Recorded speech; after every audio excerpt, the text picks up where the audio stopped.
친구하면 안 되는 사람의 5가지 특징. 인간관계는 우리 삶의 질과 행복에 직접적인 영향을 미치는 중요한 요소입니다.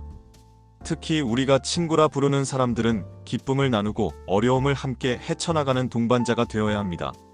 하지만 모든 관계가 건강하고 상호 지지적인 것은 아닙니다. 때로는 우리의 정신적, 감정적 에너지를 고갈시키고 삶의 질을 저하시키는 독성적인 관계에 빠질 수 있습니다. 이러한 관계를 조기에 인식하고 적절한 경계를 설정하는 것은 자기 보호와 행복을 위해 필수적입니다. 여기서는 친구로 두기에 부적합한 사람의 5가지 주요 특징을 깊이 있게 살펴보겠습니다. 여기서 잠시만요. 구독과 좋아요 꼭 부탁드립니다. 첫째, 일방적으로 가져가기만 하는 사람. 진정한 우정은 주고받음의 균형을 기반으로 합니다. 하지만 어떤 사람들은 이 균형을 완전히 무시하고 관계에서 자신의 필요와 욕구만을 충족시키는 데 집중합니다.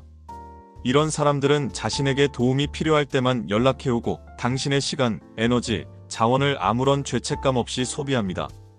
그들의 연락은 항상 목적이 있으며 주로 그들이 무언가를 필요로 할 때만 찾아옵니다. 이런 유형의 사람들은 당신이 제공하는 도움이나 지원에 대해 진정한 감사를 표현하는 경우가 드뭅니다. 그들에게 도움을 준 후에도 당연한 것처럼 여기며 종종 더 많은 것을 요구하곤 합니다. 반면 당신이 도움이나 지원을 필요로 할 때는 갑자기 바빠지거나 연락이 닿지 않게 됩니다. 그들은 자신의 문제나 필요에 대해서는 장황하게 이야기하지만 당신의 고민이나 어려움에 대해서는 진정한 관심을 보이지 않습니다. 이러한 일방적인 관계의 또 다른 특징은 정서적 투자의 불균형입니다. 당신은 그들의 감정적 필요를 채워주기 위해 많은 시간과 에너지를 투자하지만 그들은 당신의 감정적 웰빙에 거의 관심을 기울이지 않습니다. 당신이 힘든 시간을 보내고 있을 때 그들은 지지나 위로를 제공하지 않거나 표면적인 공감만 표현한 후 재빨리 주제를 자신의 문제로 돌려버립니다. 일방적으로 가져가기만 하는 사람들과의 관계는 시간이 지남에 따라 당신을 지치고 소진된 느낌으로 만듭니다. 당신은 계속해서 주기만 하고 받는 것은 없기 때문에 결국 감정적으로나 때로는 물질적으로도 고갈됩니다. 이런 불균형은 당신의 자존감에도 영향을 미칠 수 있으며 당신이 관계에서 더 많은 것을 기대할 자격이 있다는 사실을 잊게 만들 수 있습니다. 이런 사람들과의 교류는 당신에게 이용당하고 있다는 느낌을 줄 수 있습니다. 그들은 당신이 제공하는 것에만 관심이 있을 뿐 당신이라는 사람 자체에는 진정한 관심이 없기 때문입니다. 시간이 지나면서 이러한 유형의 관계는 당신의 정서적 건강과 웰빙에 심각한 손상을 줄 수 있습니다. 진정한 친구는 받는 것만큼 기꺼이 주기도 합니다. 그들은 당신의 필요와 감정을 존중하고 관계에서 상호성과 균형을 유지하려고 노력합니다. 일방적으로 가져가기만 하는 사람들과 달리 진정한 친구는 당신이 어려울 때 기꺼이 도움을 제공하고 당신의 성공과 행복을 진심으로 축하해줍니다. 둘째, 항상 비판적이고 부정적인 사람. 우리 모두는 때때로 부정적인 감정을 경험하고 표현합니다. 이는 인간의 자연스러운 감정 스펙트럼의 일부입니다. 하지만 지속적으로 비판적이고 부정적인 태도를 보이는 사람들은 당신의 정신 건강과 웰빙에 해로울 수 있습니다. 이런 사람들은 모든 상황에서 문제점을 찾아내고 최악의 시나리오를 예상하며 다른 사람들의 성취나 기쁨을 깎아내리는 경향이 있습니다. 특히 이런 유형의 사람들은 당신의 성취나 행복에 진심으로 기뻐하지 않습니다. 당신이 좋은 소식을 나눌 때 그들은 축하하기보다는 그 성취를 최소화하거나 하지만 으로 시작하는 부정적인 코멘트를 덧붙이곤 합니다. 당신이 새 직장을 구했다고 이야기하면 그들은 하지만 그 회사는 근무 환경이 안 좋다던데 라고 말함으로써 당신의 기쁨을 반감시킵니다. 당신이 새 집을 샀다고 하면 부동산 시장이 불안정한데 큰일 났네 라고 반응할 수 있습니다. 이러한 부정적인 사람들은 종종 당신의 아이디어나 계획에 대해서도 비판적입니다. 당신이 새로운 취미를 시작하거나 도전적인 목표를 세우면 그들은 실패할 가능성을 강조하며 당신의 열정을 꺾으려 합니다. 그들은 현실적이라는 명목하에 당신의 꿈을 무시하거나 조롱합니다. 이런 지속적인 부정적 피드백은 시간이 지남에 따라 당신의 자신감과 자기 효능감을 심각하게 저하시킬 수 있습니다. 또한 비판적이고 부정적인 사람들은 종종 다른 사람들에 대해서도 부정적으로 이야기합니다. 그들은 끊임없이 타인의 결점을 지적하고 뒤에서 험담을 늘어놓습니다. 이런 모습을 보며 당신은 내가 자리를 비울 때도 나에 대해 이런 식으로 말하겠구나라는 불편한 생각을 할 수 있습니다. 그리고 그 생각은 대부분 맞습니다. 부정적인 에너지는 놀라울 정도로 전염성이 강합니다.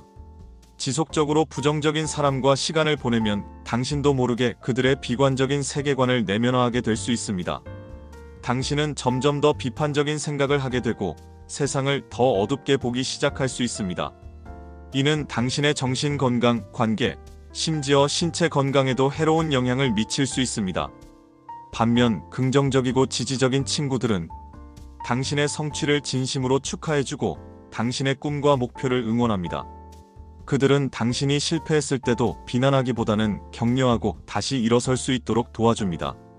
이런 긍정적인 영향력은 당신의 자신감을 키우고 더 나은 버전의 자신이 되도록 영감을 줍니다. 셋째, 신뢰할 수 없는 사람. 신뢰는 건강한 친구 관계의 기반입니다. 당신이 한 사람을 친구라고 부를 수 있으려면 그 사람이 약속을 지키고 비밀을 보장하며 당신의 뒤에서도 당신을 지지한다고 믿을 수 있어야 합니다. 하지만 신뢰할 수 없는 사람들은 이러한 기본적인 기대를 충족시키지 못합니다. 약속을 자주 어기는 것은 신뢰할 수 없는 사람의 가장 명백한 특징 중 하나입니다. 그들은 만남을 계획한 후 마지막 순간에 취소하거나 중요한 일을 도와주겠다고 약속했다가 일을 지키지 않습니다. 처음에는 그들이 진정으로 바쁘거나 예상치 못한 상황이 발생했다고 생각할 수 있습니다. 하지만 이러한 패턴이 반복되면 그들이 당신과의 약속에 가치를 두지 않거나 더 나은 기회가 생기면 쉽게 당신을 후순위로 미룬다는 것을 깨닫게 됩니다. 신뢰할 수 없는 사람의 또 다른 위험한 특징은 비밀을 지키지 못한다는 것입니다. 당신이 그들에게 사적인 정보나 감정을 공유했을 때 그들은 그것을 다른 사람들에게 쉽게 누설합니다.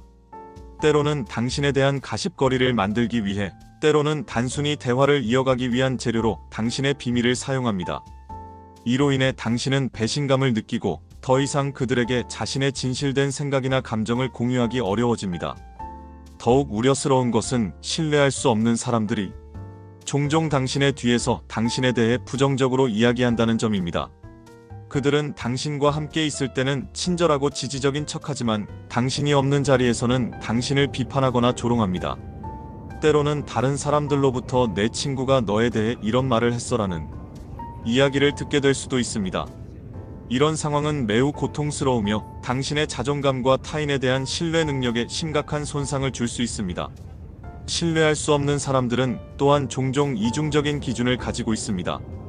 그들은 당신이 항상 그들을 위해 있어주고 그들의 비밀을 지키며 그들에게 충실하기를 기대합니다. 하지만 그들 자신은 동일한 기준을 자신에게 적용하지 않습니다. 이러한 불균형은 당신이 관계에서 가치 있게 여겨지지 않는다고 느끼게 만듭니다. 시간이 지남에 따라 신뢰할 수 없는 사람과의 관계는 당신에게 지속적인 불안과 불확실성의 원천이 됩니다. 당신은 항상 그들이 다음에 어떤 약속을 어길지, 어떤 비밀을 누설할지, 어떤 식으로 당신을 배신할지 걱정하게 됩니다. 이러한 지속적인 스트레스는 당신의 정신적, 감정적 웰빙에 상당한 부담을 줍니다. 진정한 친구는 신뢰할 수 있어야 합니다. 그들은 약속을 지키기 위해 최선을 다하고 당신의 비밀을 소중히 여기며 당신이 없는 자리에서도 당신의 편에 서줍니다. 그들과 함께 있을 때 당신은 안전하고 존중받는다고 느낄 수 있어야 합니다. 넷째, 책임을 회피하는 사람. 우리 모두는 실수를 합니다.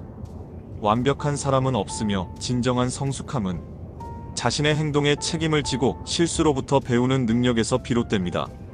하지만 어떤 사람들은 지속적으로 자신의 실수나 잘못된 행동에 대한 책임을 회피합니다. 이런 사람들은 항상 남 탓을 하거나 외부 상황을 핑계 삼아 자신의 역할을 최소화하려고 합니다. 책임을 회피하는 사람들은 종종 자신의 잘못이나 실수를 인정하기를 거부합니다. 그들이 명백히 잘못했을 때조차 그들은 상황을 왜곡하거나 다른 사람을 비난하여 자신의 책임을 회피하려고 합니다. 예를 들어 약속 시간에 늦었다면 교통체증이나 알람 시계 고장 같은 외부 요인을 탓합니다.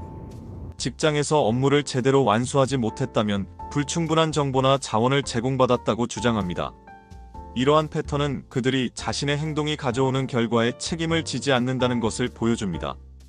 또한 이런 유형의 사람들은 종종 피해자 역할을 합니다. 그들은 자신의 삶에서 발생하는 모든 부정적인 일들이 자신의 통제를 벗어난 외부 요인이나 다른 사람들 때문이라고 믿습니다. 그들은 자신의 삶에서 주도권을 잡고 변화를 만들어낼 수 있는 능력이 있다는 사실을 인정하지 않습니다. 대신 그들은 환경, 사회, 가족, 친구, 동료 등 모든 것을 자신의 불행의 원인으로 지목합니다. 책임을 회피하는 가장 우려스러운 측면 중 하나는 같은 실수나 문제를 반복적으로 겪게 된다는 점입니다. 자신의 행동에 책임을 지지 않고 실수로부터 배우지 않기 때문에 그들은 동일한 패턴을 계속해서 반복합니다. 당신이 그들의 친구라면 그들의 반복적인 문제와 위기 상황에 끊임없이 휘말리게 될 수 있습니다. 더 나쁜 것은 그들이 자신의 문제에 대한 해결책이나 지원을 제공하려는 당신의 노력도 종종 거부한다는 점입니다. 이런 사람들과의 관계는 당신에게 좌절감과 때로는 분노까지 가져올 수 있습니다. 당신은 계속해서 그들의 변명을 듣고 그들이 같은 실수를 반복하는 것을 지켜보며 지치게 됩니다.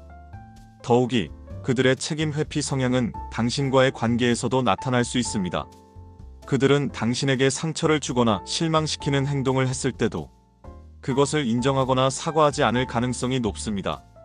시간이 지남에 따라 책임을 회피하는 사람과의 관계는 진정한 성장이나 깊이를 발전시키기 어렵습니다. 상호 신뢰와 존중은 자신의 행동에 책임을 지는 능력에서 비롯되기 때문입니다. 그들은 자신의 행동이 당신과의 관계에 미치는 영향을 인식하지 못하거나 인정하지 않으므로 관계는 표면적이고 불균형한 상태로 남게 됩니다. 반면 건강한 친구 관계에서는 양쪽 모두 자신의 행동에 책임을 지고 실수를 인정하며 필요할 때 사과합니다. 이러한 책임감은 상호 존중의 토대가 되며 관계가 시간이 지남에 따라 더 강해지고 깊어질 수 있게 합니다. 다섯째, 당신의 성장을 방해하는 사람. 진정한 친구는 당신의 성장과 발전을 응원하고 지원해야 합니다. 그들은 당신이 새로운 목표를 설정하고 새로운 기술을 배우며 더 나은 버전의 자신이 되기 위해 노력할 때 기뻐합니다. 하지만 어떤 사람들은 당신의 성장을 위협으로 느끼고 의식적이든 무의식적이든 당신의 발전을 방해하려고 합니다.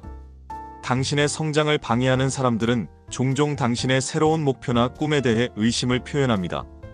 그들은 너는 그걸 할 수 없어. 그건 너에게 맞지 않아. 왜 현실적이지 못해? 와 같은 말로 당신의 열정과 자신감을 꺾으려 합니다. 그들은 당신의 능력이나 결심을 과소평가하며 당신이 변화하거나 성장할 수 있는 가능성을 부정합니다. 더 교묘한 방법으로 그들은 당신이 새로운 것을 시도하거나 익숙한 환경을 벗어나려 할 때 불안이나 두려움을 조장할 수 있습니다. 그들은 실패의 위험성이나 부정적인 결과를 과장하여 당신이 안전지대에 머물게 하려고 합니다.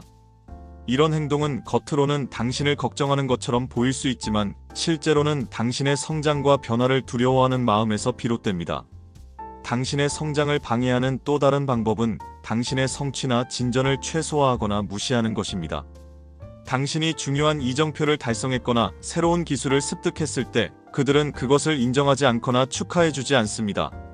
대신 그들은 대화를 다른 주제로 돌리거나 당신의 성취의 가치를 떨어뜨리는 코멘트를 할 수 있습니다. 이러한 반응은 당신의 자신감과 성취감을 약화시키고 계속해서 노력할 동기를 줄일 수 있습니다. 가장 해로운 형태로 이런 사람들은 때로 적극적으로 당신의 성장을 방해하기도 합니다. 그들은 당신이 중요한 기회를 놓치게 하거나 당신이 새로운 사람들을 만나거나 새로운 경험을 쌓는 것을 어렵게 만듭니다. 그들은 당신이 그들과 함께 있는 시간을 줄이게 될까 두려워하거나 당신이 성장함에 따라 그들과의 관계 역학이 변할 것을 두려워합니다. 이러한 행동 뒤에는 종종 질투와 불안감이 숨어 있습니다. 당신의 성장은 그들에게 자신의 정체된 상태나 미충족된 잠재력을 상기시킬 수 있습니다. 또한 그들은 당신이 성장함에 따라 그들을 뛰어넘거나 그들에게 덜 의존하게 되거나 심지어 그들과의 관계를 완전히 끊게 될 것을 두려워할 수 있습니다. 시간이 지남에 따라 당신의 성장을 방해하는 사람들과의 관계는 당신의 잠재력 발휘를 심각하게 제한할 수 있습니다. 당신은 그들의 부정적인 반응을 피하기 위해 자신의 꿈이나 목표를 축소하거나 포기하게 될 수 있습니다. 또한 그들의 지속적인 의심과 비판은 당신의 자기 효능감과 자존감을 손상시킬 수 있습니다. 반면 건강한 친구 관계에서는 서로의 성장과 발전을 진심으로 응원하고 지원합니다. 진정한 친구는 당신이 새로운 것을 시도하고 실패하고 다시 일어서는 과정을 격려합니다. 그들은 당신의 성취를 함께 축하하고 도전에 직면했을 때 건설적인 피드백과 지원을 제공합니다. 이러한 긍정적인 영향력은 당신이 최대한의 잠재력을 발휘하고 가장 만족스러운 삶을 살 수 있도록 도와줍니다. 결론. 관계의 질이 삶의 질을 결정합니다. 우리 삶의 질은 크게 우리가 맺는 관계의 질에 의해 결정됩니다. 건강하고 지지적인 관계는 우리에게 기쁨, 위안, 소속감, 그리고 성장의 기회를 제공합니다. 반면 독성적인 관계는 우리의 자존감을 손상시키고 우리의 에너지를 고갈시키며 우리의 잠재력 발휘를 제한합니다. 관계를 평가하고 관리하는 것은 평생에 걸친 과정입니다. 우리가 성장하고 변화함에 따라 우리의 관계도 변화합니다. 어떤 관계는 시간이 지남에 따라 더 깊어지고 강해지는 반면 다른 관계는 자연스럽게 끝날 수 있습니다. 이는 정상적이고 건강한 과정의 일부입니다. 마지막으로 자신에게 친절하고 인내심을 가지는 것이 중요합니다. 건강하지 않은 관계 패턴을 인식하고 변화시키는 것은 시간이 걸리는 과정입니다. 당신이 실수를 하거나 옛 패턴으로 되돌아가더라도 그것은 실패가 아니라 배움의 기회입니다. 중요한 것은 계속해서 자기 인식을 발전시키고 건강한 경계를 설정하며 당신을 존중하고 지지하는 관계를 우선시하는 것입니다. 당신은 독성적인 관계에 시간과 에너지를 투자할 의무가 없습니다. 당신은 당신을 있는 그대로 받아들이고 당신의 성장을 응원하며 당신에게 기쁨과 평화를 가져다주는 관계를 가질 자격이 있습니다. 이러한 종류의 관계를 찾고 발전시키는 데 투자하는 시간과 노력은 당신의 전반적인 웰빙과 행복에 대한 가장 가치 있는 투자 중 하나가 될 것입니다. 여러분도 주변에서 이런 특징을 가진 사람들을 만난 적이 있으신가요? 어떤 경험이 가장 힘들었고 어떻게 대처하셨는지 댓글로 나눠주세요. 건강한 관계를 위해 여러분만의 경계 설정 방법이 있다면 함께 공유해주세요. 우리 모두가 서로의 경험을 통해 배우고 성장할 수 있을 거예요.